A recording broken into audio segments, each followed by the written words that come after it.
ఖమ్మం శివారు వెలుగుమట్లలో పేదల ఇల్లు కూల్చివేతపై ముఖ్యమంత్రి రేవంత్ రెడ్డి బేషరతుగా క్షమాపణ చెప్పి వారిని ఆదుకోవాలని BJP MP Etela Rajender demand చేశారు. వెలుగుమట్ల పేద ప్రజలను ఆదుకోవాలని డిమాండ్ చేస్తున్న ఈటెలతో మా ప్రతినిధి లింగయ్య ముఖాముఖి.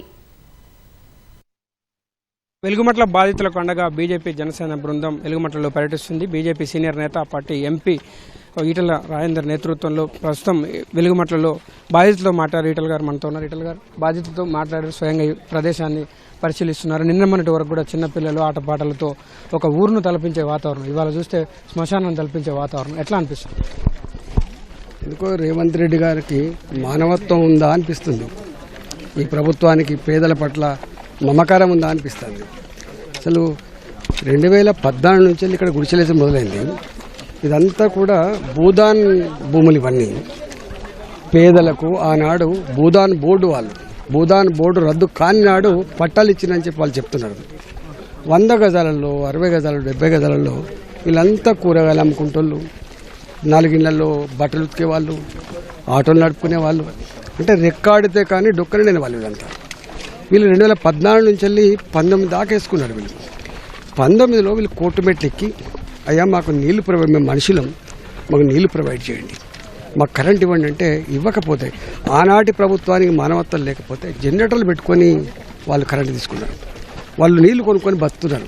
అలాంటి దగ్గర ఇలా ఈ ప్రభుత్వం వచ్చిన తర్వాత వీళ్ళు నీళ్ళు ఇచ్చి కరెంట్ ఇచ్చి వాళ్ళకు ఇల్లు కట్టుతారని చెప్పి భావిస్తే 4000 మంది పోలీసులతోటి తెల్లారితే ఇంటర్మీడియట్ ఎగ్జామ్స్, బాలింతలను చూడకుండా, గర్భవతులను చూడకుండా, ఇవాళ చిన్నపిల్లలను చూడకుండా, హ్యాండిక్యాప్లను చూడకుండా ఇలా పేదల మీద ఒక శత్రుదేశం మీద దాడి చేసినట్టుగా చేసి మొత్తం సామాన్లన్నీ కూడా కళ్ళ ముందే పప్పప్పు చేసి కట్టుబట్టలతో ఎల్లగొట్టింది. 5-6 రోజులుగా ఇక్కడ దయనీయ దృశ్యాలు. ఇప్పుడు మీ బాధితులు కూడా మీ మీద పడి ఏడుస్తుంటే మీరు కూడా చలిస్తున్నారు కదా. ప్రభుత్వం కనీసం నోటీసులు ఇవ్వకుండా రాత్రికి రాత్రే భారీ బందోబస్తు వచ్చి కూలగొట్టారని చెప్తున్నారు. బాధితుల తరపున ఏం చెప్తారు? అంటే దీన్ని బట్టి అర్థమవుతుంది ఈ ప్రభుత్వానికి పేదల ఇల్లు కూలగొట్టే ఎజెండా, పేదల బతుకులలో మట్టి కొట్టే ఎజెండా తప్ప ఎన్నికల ముందు చెప్పిన మాటకు చేసే పనికి పొంతం లేదని చెప్పి అర్థమవుతా ఉంది. దేశం లెవెల్నేమో రాహుల్ గాంధీ ధర్మం కావాలి, న్యాయం కావాలి, పేదల కోణం కావాలని చెప్పి మాట్లాడుతున్నాడు. ఆ పార్టీ ఇక్కడ రేవంత్ రెడ్డి గారి నాయకత్వంలో హైదరాబాద్ బస్తీలు కొనుక్కుంటే ప్రయత్నం చేసిండ్రు, మూసి ప్రక్షాళపేట బస్తీలు కొనుక్కుంటే ప్రయత్నం చేసిండ్రు. ఇవాళ ఖమ్మం వెలుగుమట్లలో కూడా ఇలా వేల మందిని నిరాశనం చేసిండ్రు. అసలు వాళ్ళంతా కాళ్ళ మీద పడి మా సామాన్లు తీసుకుపోతాం, దండం పెడతాం, మీకు టైం ఇవ్వండి చెప్పి పడితే టైం కూడా ఇవ్వకుండా వాళ్ళని గుడ్లను ఇడిచేసినట్టు ఇడిచేసి వాళ్ళ మీద చేసిన దౌర్జన్యం ఇంత అంత కాదు. ఇవాళ దీనికి తప్పకుండా ఈ ప్రభుత్వం మూల్యం చెల్లించక తప్పదని హెచ్చరిస్తా ఉన్నా.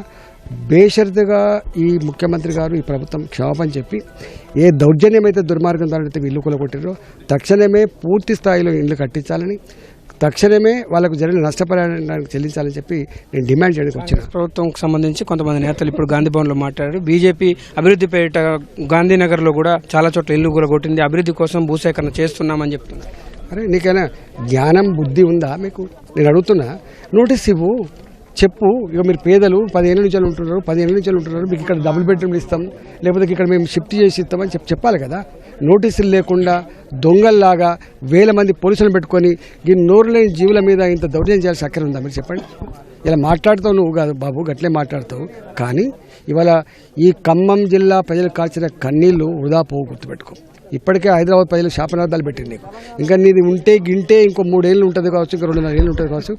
ఆనాటి ప్రభుత్వాన్ని గద్దించడానికి టైం పట్టింది, కానీ నీ పార్టీని నీ ప్రభుత్వాన్ని బొందబెట్టడానికి ఎక్కువ టైం లేదు. ఇవాళ 3 మంత్రులు 10 సీట్లు ఉంటే 9 సీట్లు గెలిపించింది నీకు, పట్టం కట్టింది, నీకు హారతి పట్టింది.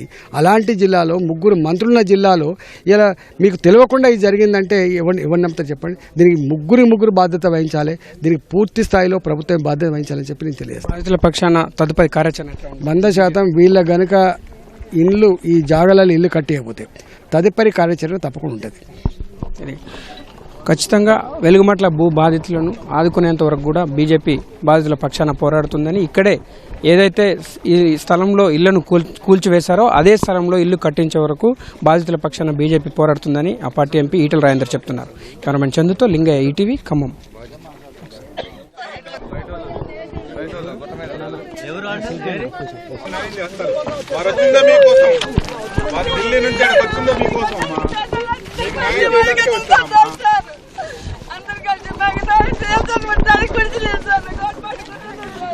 ఈటల గారు ఎంతో మంది పేదలకు అండగా ఉన్నారు, మీకు న్యాయం చేస్తారు. ఖమ్మంలో